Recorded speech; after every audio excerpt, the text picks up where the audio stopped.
Good evening, everyone. Our parsha is time. It's time. Time for what? Time for dinner? Time to retire? Nope. It's time for Yitzchak to get married. Sarah passes away. Avram takes a look at Yitzchak. Yitzchak, he realizes, is no young child anymore. At the ripe old age of 37, he realizes it's time to kick Yitzchak's dating into high gear. And not just any girl is going to suffice for Avraham's son. Avram deputizes his loyal assistant Eliezer to go back to Avram's family and find a wife for Yitzchak. And the commentators, the Mefarshim, point out that from the instructions that Avraham gave to Eliezer, we can infer that Eliezer was really hoping that Yitzchak would marry one of Eliezer's daughters. But Avram didn't want that to happen. Avram did not want his descendants to be wrapped up with the families who were pagan and immoral in the land of Canaan.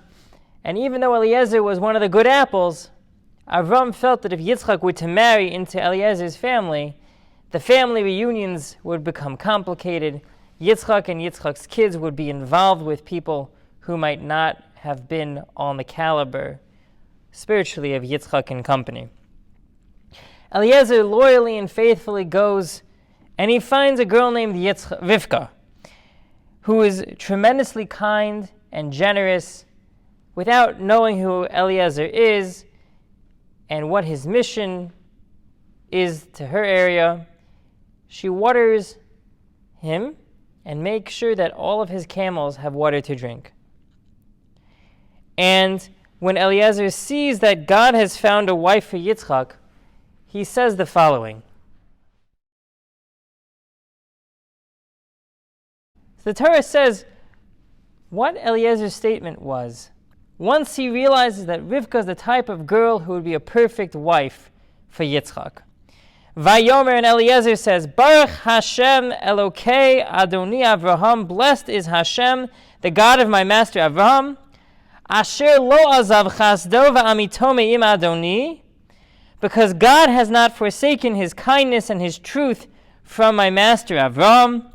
Anochi baderech, I am on the way, Nachani Hashem, and God has guided me, Beis Achei Adoni.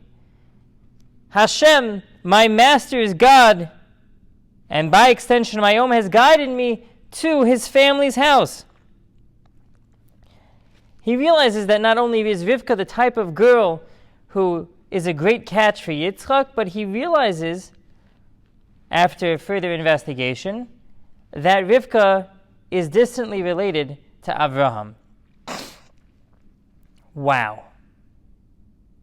Now, this is not the first time in the Torah, and it's certainly not going to be the last, where we have a person who gives thanks to the Almighty for something good that happened. But if we dig deeper, we'll understand just how significant Eliezer's statement was. Because Eliezer is thanking God for making sure that Eliezer would fulfill his mission and his mandate. But Eliezer didn't get what he wanted. He wanted his daughter to marry Yitzchak. He wanted to be tied up to the family of such a holy person, Avram, and by extension his holy son Yitzchak. That's what Eliezer wanted so badly. That's all he ever wanted. He wanted to bind himself up to immortality, but it wasn't to be. It wasn't to be. But Eliezer understands that what has just happened was the will of God. He understood that the miraculous account that he had just lived through and he had just experienced was an indication that this is what Hashem wanted to happen all along. he still understood that if God and God's will was fulfilled, that was a good thing. And he was happy with that. Because he realized that it was good for the world, and by extension it was good for him. Our rabbis tell us in Maseches Brachos that Kol ma da'ovid rachmana l'tav ovid, that everything that happens in the world caused by God is for the good. It's for positive. It's a good thing. And Eliezer had developed the understanding that if God was making something happen, although it may not have been what he had wanted originally, that if this was what God wanted to happen, it was good.